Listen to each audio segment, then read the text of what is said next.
Evangelho de hoje, vamos estudar o capítulo 17, o item 2 e o parágrafo 3.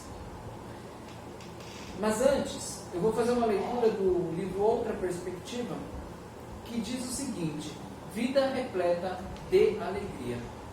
E que cabe muito bem com o que está acontecendo com o nosso planeta.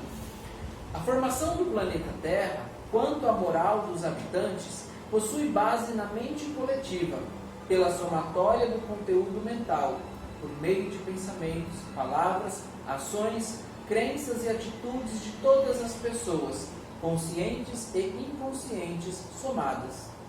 A constituição de uma mente coletiva, que reconhece a dor, o sofrimento e a crueldade, se resultará sempre num processo de autopunição, pois o universo vai provar por A mais B que este mundo é um lugar de justiça, segundo a crença a ele acreditada. Para que a vida humana tenha equilíbrio natural, é necessária a convicção de que é perfeita a vida manifestada no interior do ser humano. Todos somos filhos de Deus. É momento de agora, de tudo que nós estamos passando no planeta Terra, de todos os chamados que os espíritos superiores estão nos dando para que a gente possa voltar às nossas preces, às nossas orações para a espiritualidade, para que a gente possa mentalizar as nossas energias indo para a erraticidade, para acolher e para abraçar o planeta Terra, imaginar a nossa energia se expandindo e ocupando todo o vácuo do planeta Terra, a atmosfera do planeta Terra, e iluminando este planeta. Então, assim, este convite nos é feito para que, de fato, a gente transforme o planeta Terra. Para que a gente reconheça que a nossa crença da dor, da injustiça, do sofrimento, dos erros, do pecado, é uma soma coletiva que está destruindo o nosso planeta. Mas o planeta, ele é tão novo ainda, que ele não vai se destruir. Mas a consequência é tudo aquilo que vai nos afetar quando espíritos encarnados na condição humana.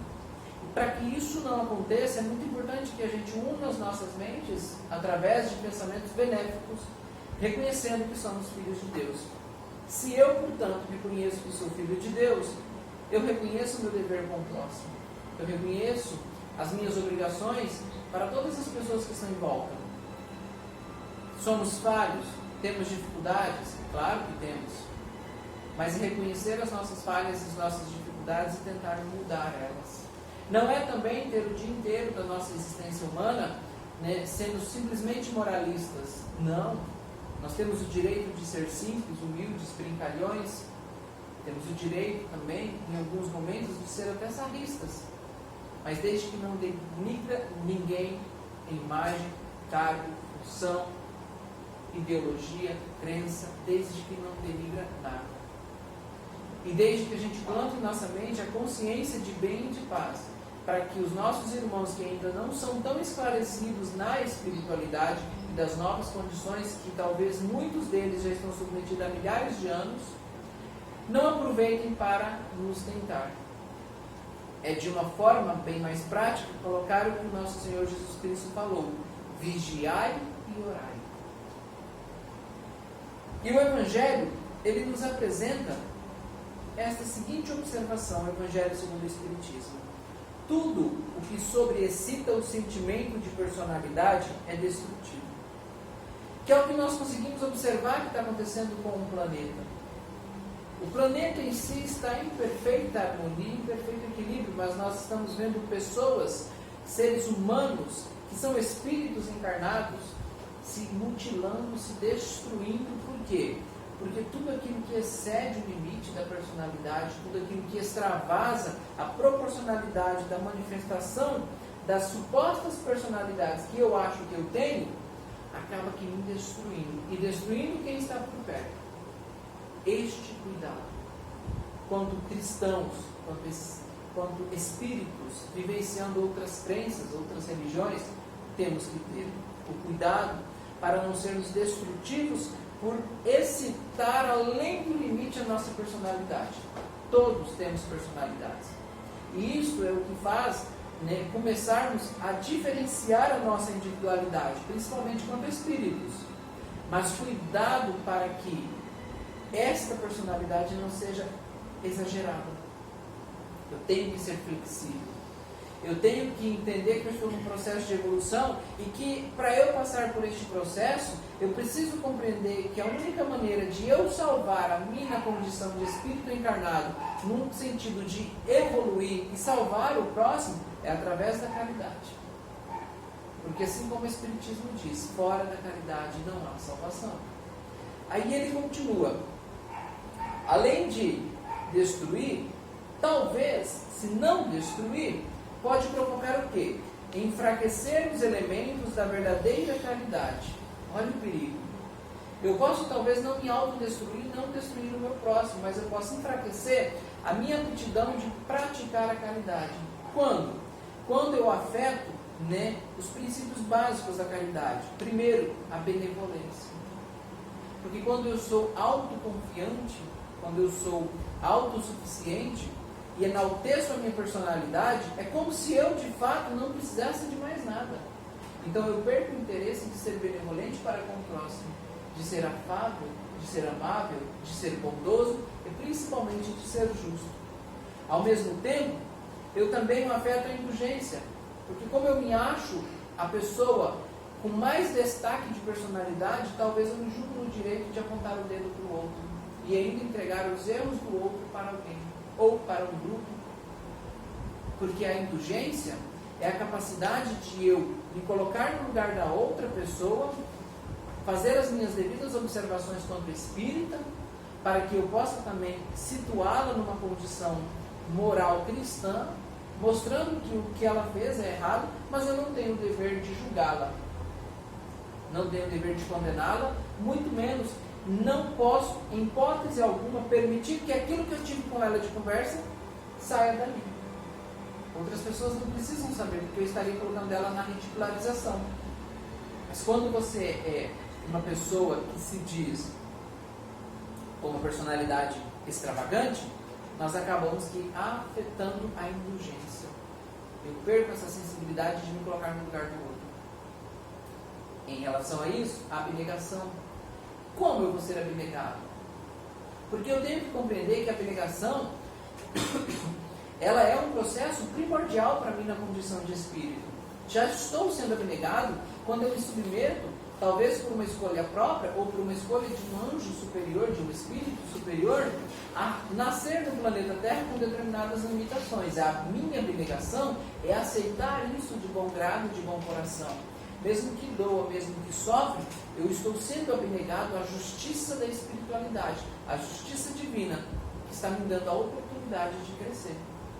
A oportunidade de sanar alguns débitos que eu plantei numa existência anterior.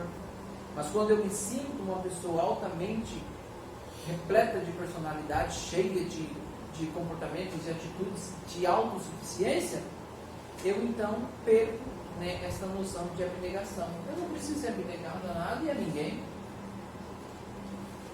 E o devotamento é onde as pessoas mais caem. Mas devotado ao quê? Ao nosso Senhor Jesus Cristo? Ao Criador? Primeiro de tudo, lembra que o nosso Senhor Jesus Cristo disse: além de amar-vos uns aos outros como eu vos tenho amado. Qual que foi a outra mensagem dele? Ame o próximo como a ti mesmo. Eu tenho que ser devotado comigo. Mas como assim comigo? Se eu já sou uma pessoa intolerável, principalmente autossuficiente. Mas quando você é esta pessoa, é óbvio que você tem consciência de todas as suas perdas. Seus amigos se afastam, você não tem uma pessoa ao seu lado que você pode chamar de parceiro. Você não tem uma pessoa que você pode dizer que, olha, essa pessoa é de minha confiança ou ela confia em mim. Por quê? Porque eu não tenho verdadeiro devotamento comigo. Porque quando eu tenho um devotamento comigo, eu consigo ter um devotamento com o próximo. Aí sim eu também consigo dizer com toda certeza, eu sou devotado com o nosso Senhor Jesus Cristo. Que, para eu dizer isso, eu tenho que praticar os dons da caridade. Quando eu sou autossuficiente, eu perco essa noção de devotamento. eu perco essa noção de responsabilidade. E mais que isso, às vezes até esqueço que de tão autossuficiente que existe um Criador. Eu até esqueço que sou um espírito na condição encarnada e que precisa evoluir. O convite que o Evangelho nos vem fazer é o seguinte: todos nós precisamos de personalidades, porque é isso que dá a nós a nossa individualidade espiritual, mas que eu tenha na medida certa, sem sobrepor ela, sem demonstrar ela, porque as pessoas não precisam saber qual é a minha personalidade. Eu preciso ter a minha personalidade para que eu tenha um embasamento coerente de como eu devo praticar a caridade, aumentando a minha potencialidade na benevolência, na indulgência, na abnegação e principalmente no devotamento. Aí sim eu continuo crescendo, evoluindo, porque senão eu vou apenas ficar num patamar neutro no processo da evolução. O amor ao próximo, aquele que chega ao ponto de amar aos inimigos. Quem tem uma personalidade equilibrada e pratica os dons da caridade, né, que pratica as facetas da caridade, como ela se manifesta, de fato consegue amar o próximo, porque ele compreende que não existe inimizade. O outro pode não gostar de mim, o outro pode ser o meu inimigo na visão dele, mas para mim ele continua sendo um espírito, que está na mesma condição que eu aqui para a evolução. É um espírito que precisa do meu amor. Agora, se ele não quer me dar o amor, eu não tenho que me preocupar com isso. Porque eu vou entender que, quanto filho de Deus, a minha responsabilidade é dar amor às pessoas. Porque quando eu faço isso, eu pratico a benevolência. Eu pratico a indulgência, a abnegação, o devotamento. Eu pratico, de fato, aquilo que o nosso Senhor Jesus Cristo nos convida. Fora da caridade,